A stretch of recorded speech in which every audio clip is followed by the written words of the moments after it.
बनारस से दूर एक छोटे से गांव अंधियारी में दोपहर का वक्त था। स्कूल की घंटी बजी और बच्चे शोर मचाते हुए बाहर निकले, लेकिन 8 साल का छोटू अपनी जगह से हिला तक नहीं। उसकी आंखों में खौफ था। उसके पास खड़ा उसका दोस्त समीर बोला, छोटू चल, घर नहीं जाना क्या? छोटू ने धीमी आवाज में कहा, नहीं समीर, मुझे घर जाने से डर लगता है। मेरी माँ, वह अब वैसी नहीं रही जैसे पहले थी। समीर ने हैरानी से पूछा, क्यों, क्या हुआ चाची को? छोटू की आंखों में आंसू टपक पड़े। उसने फुसफुसाते हुए कहा, सब कहते हैं कि मेरी माँ एक चुड़ैल है। मैंने खुद देखा है समीर, रात के 12 बजते ही वह गायब हो जाती है।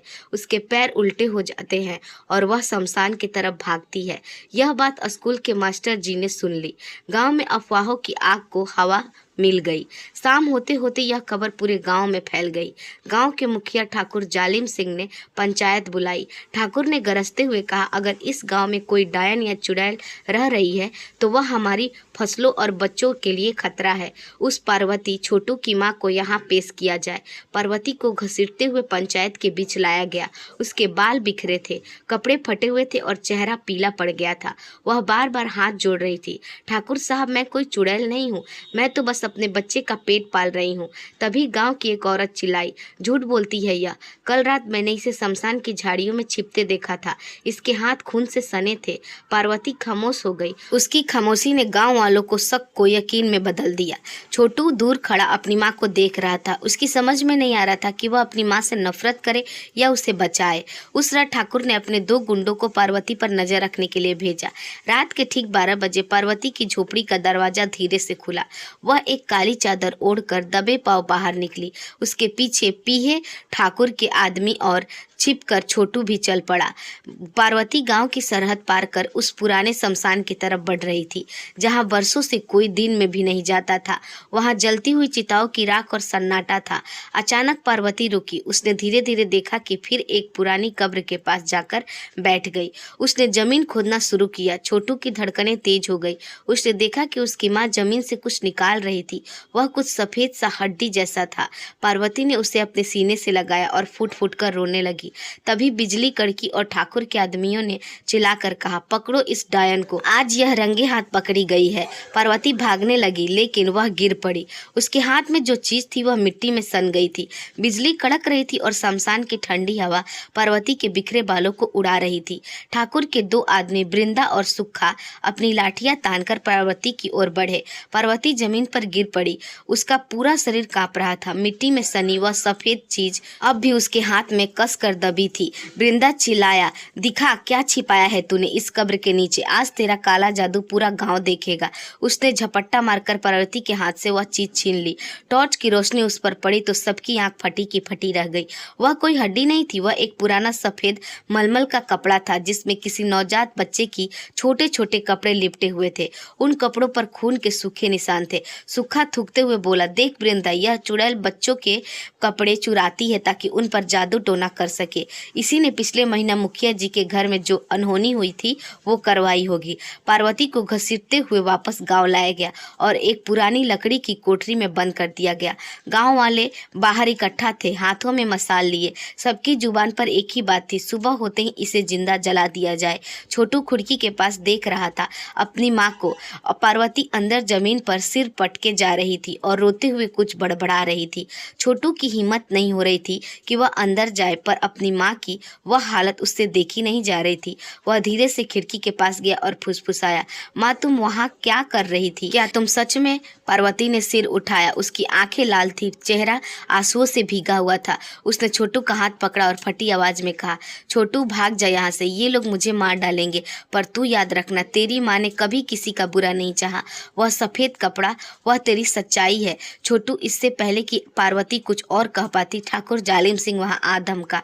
उसने छोटू को धक्का देकर दूर गिराया और पार्वती पर पानी की बौछार कर दी। रात के 2 बज रहे थे। पूरा गांव सो रहा था। बस पार्वती की कोठरी के बाहर 2 पहरेदार तैनात थे। अचानक शमशान की तरफ से एक अजीब सी आवाज गूंजी, जैसे कोई पायल खनक रही हो। पहरेदारों ने इधर उधर देखा, पर कोई नहीं था। तभी उन्होंने देखा कि एक काली परछाई कोठरी के पीछे की तरफ से गुजरी। एक पहरेदार उसके पीछे भाग गया, पर वह साया गायब हो गया। उधर कोठरी के अंदर पार्वती की बेड़िया अपने आप खुल गई। वह उठी और कोठरी की दीवार पर अपनी खून से कुछ लिखने लगी। बाहर खड़े सुक्खा ने जब अंदर झांका तो उसकी रूह कांप गई। पार्वती हवा में बात कर रही थी और कह रही थी, आज रात वह आएगा अपना हिसाब लेने। तुमने एक बेकसूर को चुड़ैल कहा है, अब असली मौत का नाच देखोगे। तभी गांव के मंदिर का घंटा जोर जोर से बजने लगा, बिना किसी के बजाए। ठाकुर के घर में एक चीख गूंजी। जब लोग वहां पहुंचे तो देखा कि ठाकुर का छोटा बेटा गायब था और उसके बिस्तर पर वही सफेद मलमल का कपड़ा पड़ा था जो पार्वती के पास शमशान में मिला था। गांव के मंदिर का घंटा अपने आप बज रहा था, जैसे कोई अनहोनी की चेतावनी दे रही हो। ठाकुर जालिम सिंह अपनी हवेली के आंगन में पागलों की तरह चिल्ला रहा था, कहाँ गया मेरा बेटा? अभी तो यहीं सो रहा था।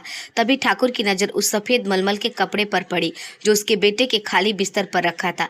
उसने जैसे उस कपड़े को उठाया, उसके अंदर से एक पुरानी चांदी की पायल गिरी। पायल की खनक पूरे कमरे में गूंजी और ठाकुर का चेहरा सफेद पड़ गया। उसकी आंखों में वो पुराना पाप तैरने लगा जिसने उसे 10 साल पहले दफन कर दिया था। ठाकुर हड़बड़ा कर बोला, नहीं, यह मुमकिन नहीं है, वह मर चुकी है। मैंने खुद उसे उस कुएं में फिकवाया था। गांव वाले जो वहां जमा थे एक दूसरे के मुंह ताकने लगे। वृंदा ने पूछा, ठाकुर साहब आप किसकी बात कर रहे हैं? कौन मर चुकी है? पर ठाकुर ने कोई जवाब नहीं दिया, बस वह कांप रहा था। और सुक्खा ने जब अंदर झांका तो उसे पार्वती कहीं नजर नहीं आई। कोठरी का दरवाजा अंदर से बंद था, खिड़की पर लोहे की जाली लगी थी। फिर पार्वती कहाँ गई? दीवार पर खून से कुछ लिखा था। सुक्खा ने अपनी टॉर्च की रोशनी डाली तो वहां लिखा था, न्याय का समय आ गया है। जो जमीन के नीचे दबा था वह आज जमीन के ऊपर नाचेगा। सुक्खा चिल्लाते हुए भागा, मुखिया जी, वह चुड़ैल गायब हो गई है। वह दीवार फांद कर नहीं, हवा में उड़कर निकल गई। पूरे गांव में हड़कंप मच गया। लोग मसाले लेकर पार्वती को ढूंढने निकले। तभी छोटू जो एक झाड़ी के पीछे छिपा था, उसने देखा कि शमशान की तरफ से एक अजीब सी नीली रोशनी निकल रही है। वह रोशनी धीरे धीरे गांव की ओर बढ़ रही थी। छोटू उस रोशनी के पीछे पीछे गांव के उस पुराने सूखे कुएं के पास पहुंचा जिसे मनहूस कुआं कहा जाता था।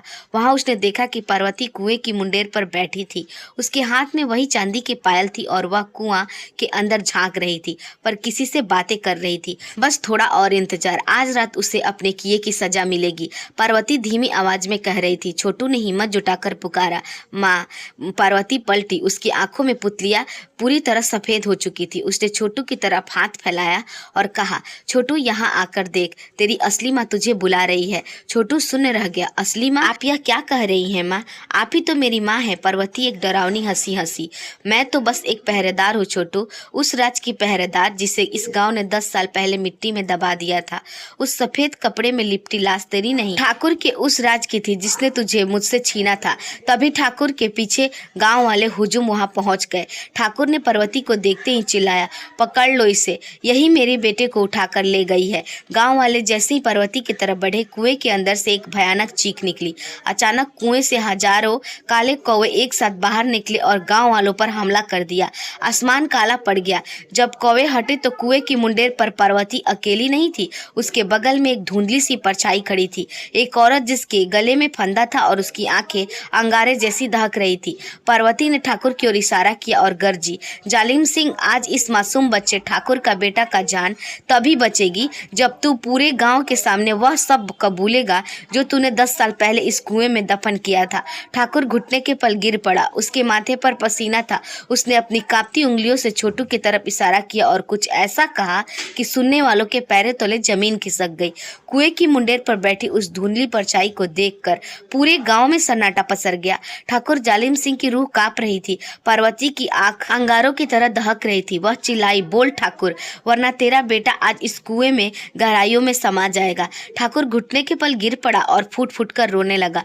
उसने छोटू की तरफ कांपती उंगलियों से इशारा किया और बोला, छोटू, छोटू मेरा बेटा नहीं है और न ही यह पार्वती का बेटा है। यह उस अभागन ममता का बेटा है जिसे मैंने 10 साल पहले इस कुआं में धक्का देकर मार डाला था।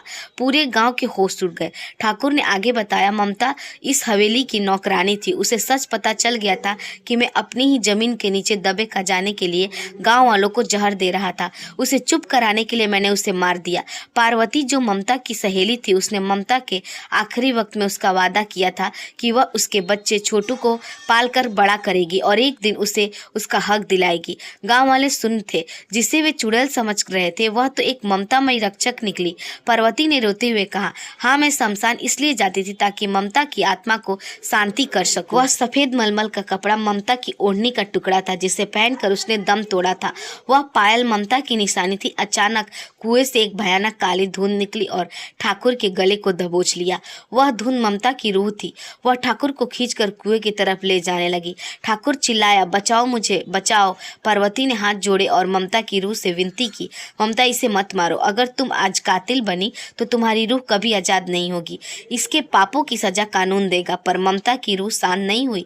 तभी छोटू भागकर कुएं के पास गया और चिल्लाया, माँ, अगर आप मेरी माँ हैं तो रुक जाइए। मुझे नफरत की आग में जलता हुआ पिता नहीं, इंसाफ चाहिए। छोटू की आवाज सुनकर वह काली धुंध ठहर गई। ममता की परछाई धीरे धीरे शांत हो गई। उसने आखिरी बार छोटू के सिर पर हाथ रखा। छोटू को एक ठंडी और सुकून भरी छुअन महसूस हुई। ममता की रूह धीरे धीरे धुएं में बदल गई और आसमान की ओर आजाद होकर उड़ गई। अगली सुबह पुलिस ठाकुर जालिम सिंह को हथकड़ियों में जकड़कर ले गई। ठाकुर का बेटा सुरक्षित मिल गया, जिसे पार्वती ने गांव के पुराने मंदिर के तहखाने में छिपाया था ताकि ठाकुर को सच बोलने पर मजबूर किया जा सके। अब ठाकुर की हवेली अनाथालय में बदल गई। दोस्तों, उम्मीद करती हूँ आपको यह कहानी अच्छी लगी होगी। अगर हमारी कहानी आपको पसंद आई हो तो हमारे वीडियो को लाइक और चैनल को सब्सक्राइब जरूर कीजिएगा। धन्यवाद।